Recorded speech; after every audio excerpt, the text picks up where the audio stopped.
We're at about 87% at getting charged off, unpaid charged off accounts removed off credit reports within the first 60 days. That's 2 rounds.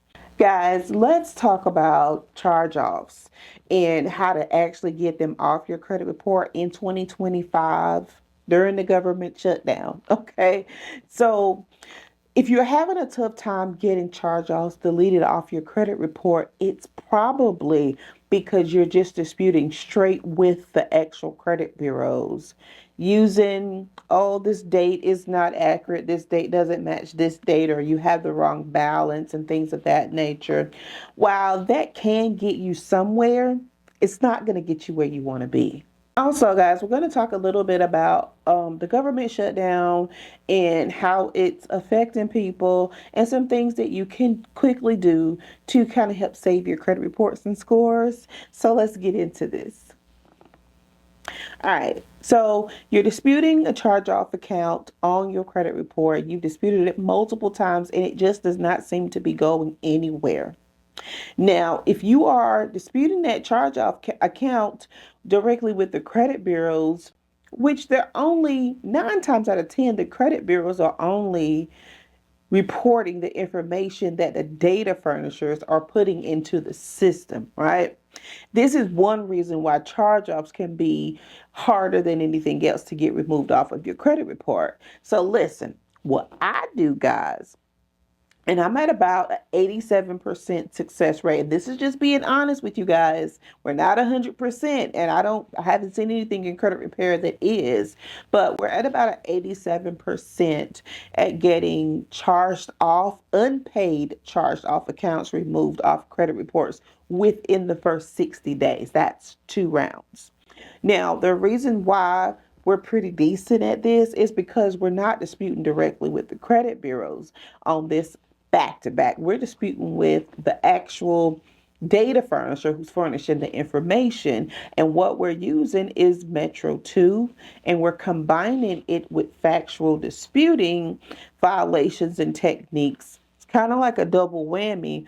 But the thing is that the compliance manager's job is to keep the company compliant with laws so that they don't get sued, right?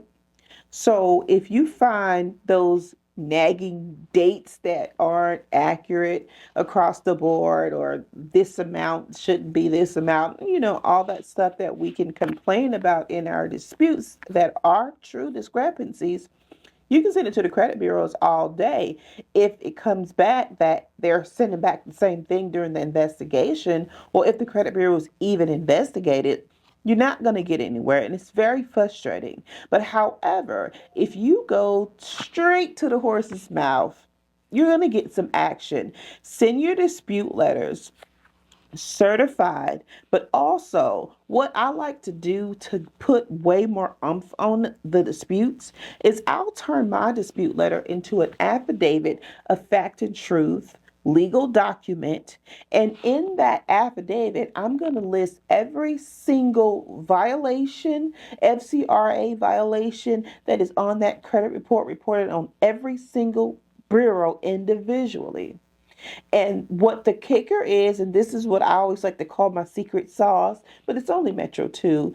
So we're going to use Metro 2 because Metro 2 is basically the way the data furnishers are supposed to report the information to the credit bureaus in the first place. So if we have, I don't know, let's say base code field BS7, that's a required field that's supposed to be reporting on the account, but it's not showing up and it's a required field, then you're going to put, hey, BA7 is a required field that's not reporting on this account. And what you do is list the violation and tell them what it is. And you can even attach a copy of your annual credit report where you're pointing out the inaccuracies so they can see clearly this is on my credit report.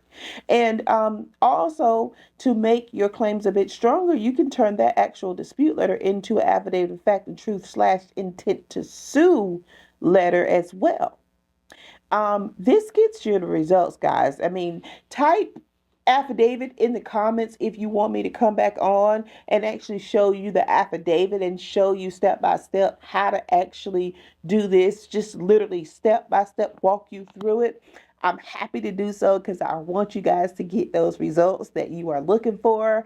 And by the way, I want to say again about my new online academy, DisputeChamps.org. Okay, guys, it is awesome and amazing if you are a young credit repair company or if you are someone who are just looking to dispute for yourself to get some things removed off your credit report. Dispute Champs is definitely the place to be. It is extremely affordable, and at Dispute Champs we have 11 courses.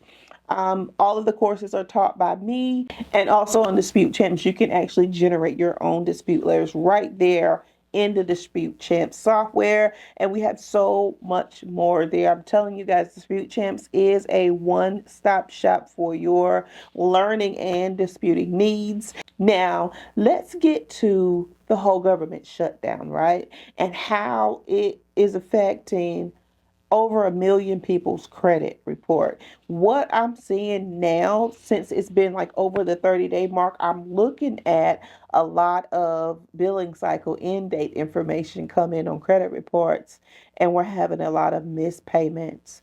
And so I want to say to you, if you don't know, just about every credit card company, every finance company or bank that you are dealing with, they have hardship programs. A lot of them are not going to reach out to you about them. You have to reach out to them. So if you are in the government shutdown, if I were you, I would go ahead and do an affidavit of fact and truth and have it notarized just stating that you are a government employee and you are furloughed right now, or you are having to work without pay. Whatever the situation is, you can have that notarized and take that to the bank. This kind of helps speed up things because anyone could call it and say, hey, we're in the government, shutdown, and they don't even work for the government. But you want to make sure that you're sending in proof so you can get the best of the best options there. And that's one thing that I would do because that worked pretty well. Last time we had this issue, it just didn't go on this long. And so hardship programs are in place. Like if you have a credit card account, they'll break down the minimum. Like even if your minimum is like $50 and you need your minimum to be broken down to like $25, they're doing stuff like that. They're letting you skip 2 payments. Some are letting you skip 1 payment. Some are deferring 2 payments. Some are deferring 1 payment. So, and there's lots more things out there too. Also, some actual credit unions have funds that are set aside for things like this that you can apply for. So, and that's another thing, guys. I think maybe me and Q will come back and do a video on this as well, because I know he's interested in it. So, guys, if you are interested in Credit Coach Q and I coming back to do a video on our Credit Talks podcast to show you guys like a list of the different banks and companies who have hardship programs and just give more information on these hardship programs. I mean, guys, we will definitely come back and do it. Type hardship in the comments if you'd like for us to do that. We definitely will get that video out to you ASAP. As a matter of fact, I think I'm going to go ahead and put it on our list of to do. So guys, I hope this video helped you, and until the next video, we will talk soon. Bye.